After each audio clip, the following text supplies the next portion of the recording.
Hi สวัสดีค่ะทุกคนกลับมาพบกับช่อง High Trip High Return นะคะและนี่วันนี้เราใส่เสื้อตัวนี้มาแหละ TCS Sydney Marathon ค่ะจึงคงพอจะเดากันได้ใช่ไหมคะว่าคลิปนี้เราจะมารีวิวงานวิ่ง Sydney Marathon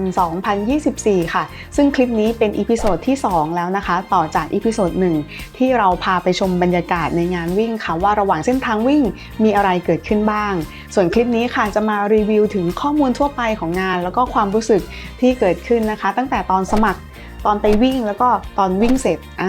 จะมีอะไรเกิดขึ้นบ้างเดี๋ยวจะเล่าให้ฟังแบบละเอียดยิบเลยโอเคไปฟังกันดีกว่าไปกันขอเริ่มจากการอวยยศงานก่อนเลยนะคะว่าซิดนีย์มาราธอนค่ะก็เป็นงานวิ่งที่โด่งดังมากๆนะคะนักวิ่งมาราธอนหลายๆคนทั่วโลกเนี่ยรู้สึกว่าฉันอยากจะไปวิ่งสักครั้งหนึ่งในงานซิดนีย์มาราธอนค่ะแถมเขายังมีแรงกิ้งของ World Athletics เนี่ยเป็นระดับ Platinum Level Race ด้วยและที่สำคัญค่ะเขายังเป็นแคนดิเดตที่กำลังจะเข้าไปเป็น World Marathon Majors ค่ะซึ่งปัจจุบันเนี่ยสนามเมเจอร์ทั่วโลกก็จะมี 6 สนามใช่ไหมคะได้แก่โตเกียวลอนดอนบอสตันเบอร์ลินชิคาโกนิวยอร์ก6 สนามส่วนซิดนีย์กำลังจะเข้าไปเป็นสนามที่ 7 ค่ะเพราะฉะนั้นชื่อฉันแน่นอนว่าไม่ผิดหวังแน่นอนค่ะ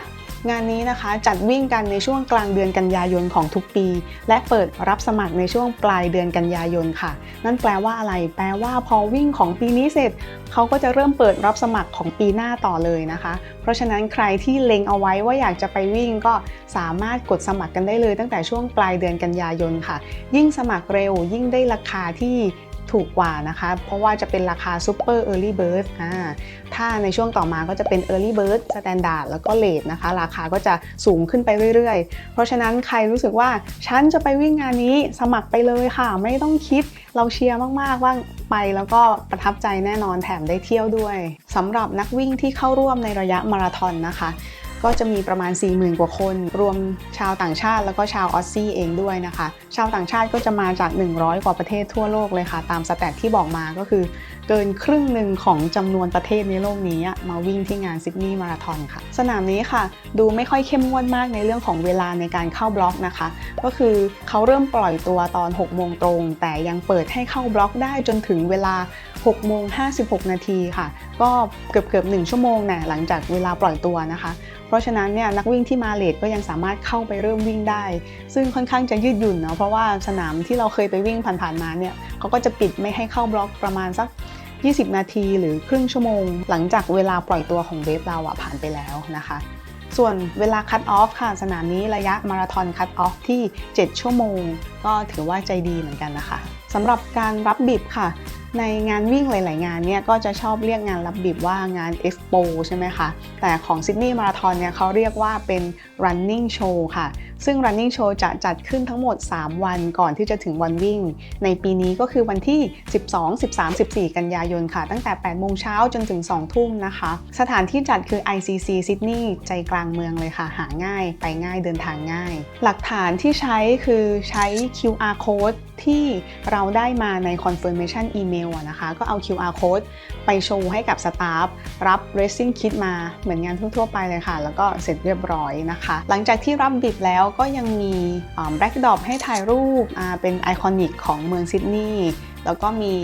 ขายอุปกรณ์การวิ่งขายของที่ระลึกของงานนะคะก็ไปช้อปปิ้งได้คล้ายๆกับงานเอ็กโปของงานวิ่งอื่นๆเลยค่ะต่อมาถึงวันวิ่งจริงแล้วนะคะ1 อย่างที่เราอาจจะกังวลสำหรับการไปวิ่งต่างประเทศก็คือการเดินทางจากที่พักไปยังจุดสตาร์ทใช่ไหมคะแต่งานนี้เรามีความประทับใจมากที่เว็บไซต์ที่เป็น Official เว็บไซต์ของงานนะคะเขาบอกวิธีการเดินทางไปยังจุดสตาร์ทแบบละเอียดมากคือที่โอซาก้าก็ละเอียดระดับหนึ่งนะแต่เราว่าซิดนีย์เนี่ยบอกละเอียดกว่าแถมยังมีคลิปให้ดูด้วยว่าเดินทางเข้าบล็อกยังไงนะคะแล้วก็ขนส่งสาธารณะใช้อะไรได้บ้างแถมการขึ้นเมโทรหรือขึ้นรถไฟเนี่ยยังสามารถขึ้นได้ฟรีด้วยแค่เราโชว์บิดแค่เราโชว์ว่าเรากำลังจะเดินทางไปวิ่งซิดนีย์มาราธอนค่ะแล้วสตาฟเขาก็จะเปิดให้ใช้รถไฟฟรีเลยประทับใจค่ะดีมากและอีก1 โมเมนต์นะคะที่เราชอบเป็นการส่วนตัวก็คือตอนที่กำลังเดินจากที่พักไปยังสถานีรถไฟเพื่อที่จะไปเข้าจุดปล่อยตัวค่ะค คือตอนนั้นเนี่ยนึกภาพนะว่ามืดหนาวตอนตีสี่ถึงตีสี่ครึ่งเดินมาแล้วก็แทบจะไม่มีคนเลยค่ะแต่พอใกล้จะถึงสถานีรถไฟเนี่ยก็จะเริ่มเห็นแล้วว่ามีนักวิ่งเดินมาจากทางนี้ทางนั้นทางนี้ทางนั้นคือแบบมันเป็นวัยที่แบบเหงาแล้วก็เริ่มมีเพื่อนมากขึ้นแล้วทุกคนก็ดูแบบมีจุดมุ่งหมายเดียวกันอะมาจากทุกที่เพื่อที่จะเข้ามาที่เดียวกันแล้วก็แต่งตัวดีทรงดีเป็นนักวิ่งดูมืออาชีพดูพร้อมที่จะไปวิ่งคือมันเป็นวัยที่แบบฮึกเหิมแล้วก็รู้สึกว่าชอบบรรยากาศแบบนี้คือโอบล้อมไปด้วยนักวิ่งที่แบบมีจุดหมายเดียวกันนะคะและตอนไปเข้าบล็อกนะคะสำหรับงานนี้เขาจะแบ่งสตาร์ทกรุ๊ปออกเป็น7กลุ่มคือ Elite A B C D E F เราอะอยู่บล็อก F ค่ะก็คืออยู่หลังสุดแต่ว่าโชคดีที่งานนี้ค่ะบล็อก F เขาใช้พื้นที่ปล่อยตัวร่วมกับบล็อก A คือ A อะอยู่กับ F B อยู่กับ E แล้วก็ C กับ D เพราะฉะนั้นเราก็จะได้ไปยืนกับคนที่อยู่บล็อก Aซึ่งคนที่อยู่บล็อก A ก็คือคนที่วิ่งเทพถูกไหมเราก็รู้สึกว่าบรรยากาศเราแบบรายล้อมไปด้วยคนที่วิ่งเก่งอ่ะมันรู้สึกดีมากนะคะแล้วก็เป็นความงงของเราเองแหละที่โดนคลื่นกระแสของนักวิ่งบล็อก A อ่ะกวาดเราไปด้วยเพราะฉะนั้นตอนสตาร์ทอ่ะเราก็เลยไปพร้อมๆกับคนที่อยู่บล็อก A ค่ะซึ่งด้วยความที่แบบรอบๆเราเขาวิ่งเร็วหมดเราก็เลยวิ่งเร็วตามด้วยวงเล็บวิ่งเร็วในที่นี้คือเพจ6นะก็คือไม่ได้เร็วอ่ะแต่ว่าเร็วกว่าที่เราตั้งใจไว้ก็รู้สึกว่าเป็นประสบการณ์ที่ดีค่ะเพราะว่าถ้าไม่ได้ไปยืนกับนักวิ่งบล็อก A เนี่ยเราก็คงน้อยมากอ่ะที่จะได้เริ่มต้นวิ่งกับคนที่วิ่งเก่งแบบนี้นะคะก็เป็นอีกหนึ่งความงงที่โชคดีของเราค่ะและสิ่งแปลกใหม่หนึ่งอย่างที่เราเพิ่งเคยเห็นในงานนี้นะคะคือ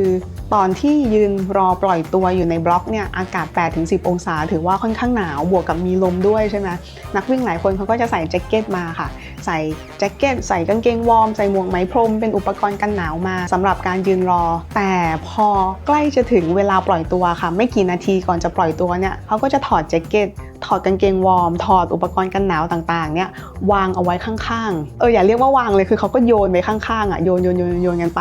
แล้วหลายคนมากที่ทำแบบนี้คือเป็น100 คน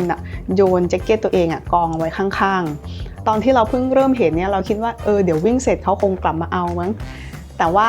หลังจากที่ผ่านไปสักแป๊บหนึ่งเนี่ยทุกคนกองเอาไว้ข้างๆแล้วแบบเป็นพเนินที่สูงมากคือเหมือนงานตลาดเปิดท้ายขายของมือสองแล้วก็สักพักหนึ่งมีเจ้าหน้าที่เป็นสตาฟงานเนี่ยมาเก็บกองแจ็คเก็ตเนี่ยไปค่ะเราก็เลยเข้าใจแล้วว่าก็คงเป็นเสื้อผ้าที่เขาตั้งใจจะเอามาบริจาคอยู่แล้วหรือ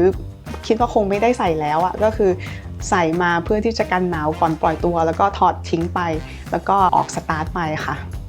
เป็นแบบอีกหนึ่งวิถีใหม่เนาะที่ตื่นเต้นไม่เคยเห็นโอเคแล้วระหว่างวิ่งไปค่ะอันนี้ไม่พูดไม่ได้คือวิว2ข้างทางเนี่ยสวยมากๆนะคะมันจะมีจุดที่เป็นเรียบฮาร์เบอร์มาวิ่งริมน้ำก็คือบรรยากาศดีอยู่แล้วจุดที่เข้าเมืองค่ะก็เป็นรูทที่แบบสวยอาคารก็สวยบ้านเมืองก็ดูสะอาดสะอ้านนะคะไม่มีกลิ่นขยะไม่มีกลิ่นท่อคือเขาก็คงเตรียมมาอย่างดีแล้วสำหรับรูทวิ่งนะคะบวกกับมีกองเชียร์2ข้างคือมันเป็นไวบ์ที่ดีมากนะคะส่วนช่วงที่เข้าสวนสาธารณะก็รู้สึกประทับใจมากคือมันเป็นสวนที่เป็นสวนจริงๆสวนสาธารณะที่มีต้นไม้แบบ500-600 ต้นมีหญ้าแบบกว้างมากๆค่ะแล้วเป็นไวท์ที่ดีมากตลอดเส้นทางเลยแล้วก็จะเจอเมืองสลับสวนสลับเมืองสลับริมน้ำก็คือแฮปปี้ตลอดทางค่ะชอบมากและโดยเฉพาะช่วง1 กิโลเมตรสุดท้ายก่อนที่จะเข้าเส้นชัยค่ะมันเป็นช่วงที่เราวิ่งมาจากในเมืองวิ่งลงเนินมาแล้วก็เรียบอ่าวเพื่อที่จะวิ่งเข้าสู่จุดฟินิชที่ข้างหลังคือโอเปร่าเฮาส์มันเป็นอะไรที่แบบเราคิดว่าเขาก็คงคิดมาแล้วว่ารูนี้คือมันจึ้งเพราะว่า1เป็นทางลงเนินอันนี้ชอบอยู่แล้วเพราะว่ามันเหนื่อยแล้วมากๆตอนใกล้จะกิโลเมตรที่42แล้วก็2คือช่วงที่เป็นในเมืองทำให้คนที่เป็นกองเชียร์สามารถมายืนรอเชียร์ได้แบบอย่างหนาแน่นแล้วก็3มันมีการวิ่งริมน้ำด้วยแล้วก็4คือไปฟินิชที่จุดโอเปร่าเฮาส์มันเป็นคอมบิเนชันที่4อย่างเนี้ยลงตัวสุดๆพูดถึงกองเชียร์นะคะระหว่างวิ่งเนี่ยมีกองเชียร์มายืนเชียร์เยอะมากๆเยอะมากๆเลยแล้วก็ที่สนุกสำหรับการมองกองเชียร์ก็คือ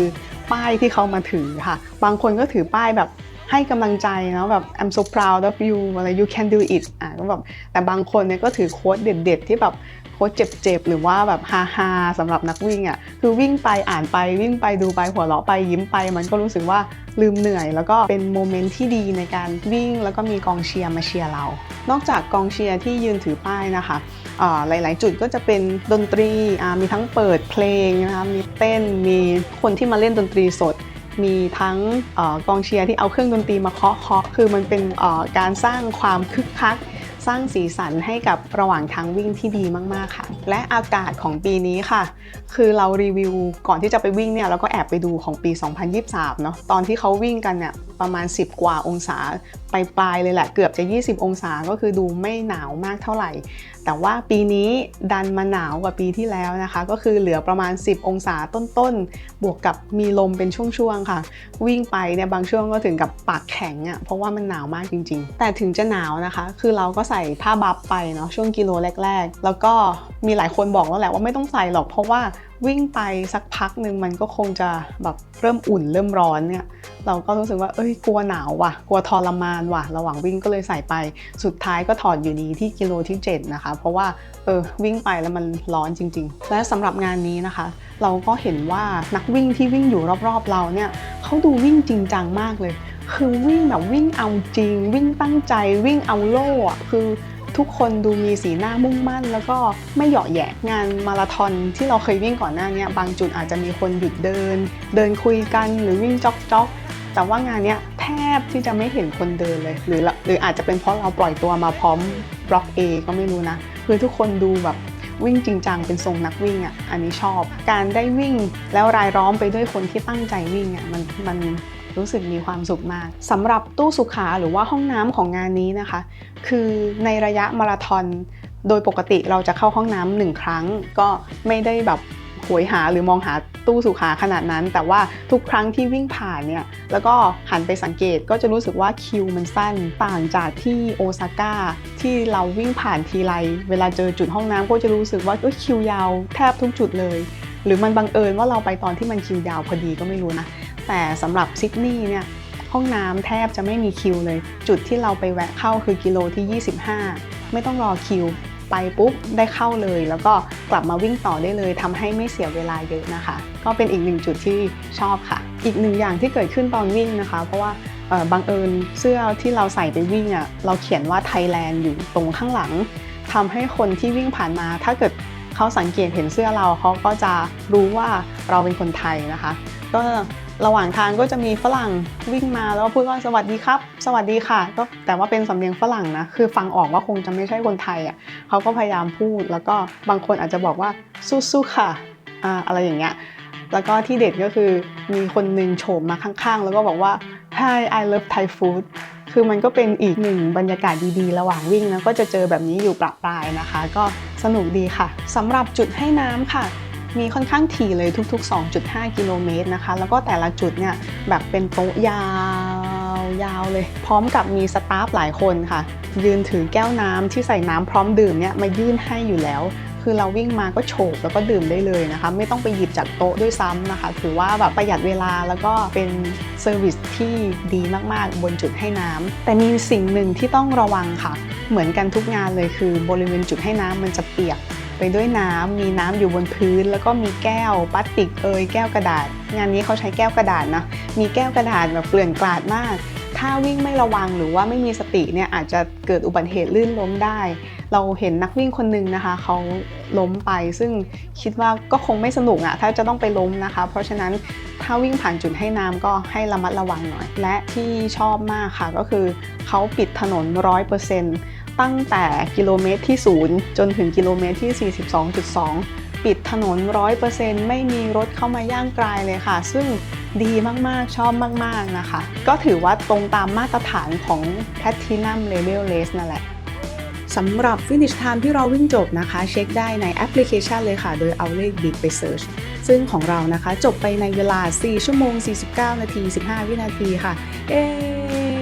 ก็ถือเป็น New PB ของตัวเองค่ะ เป็นมาราธอนสนามที่3นะคะ อาจจะยังไม่ได้ดีมากเลขยังไม่สวยเท่าไหร่แต่เราพยายามที่จะพัฒนาให้มันดีขึ้นต่อไปค่ะและจบไปแล้วนะคะสำหรับการรีวิวและให้ข้อมูลของงานวิ่ง TCS Sydney Marathon 2024 ค่ะเป็นยังไงบ้างคะชอบกันไหม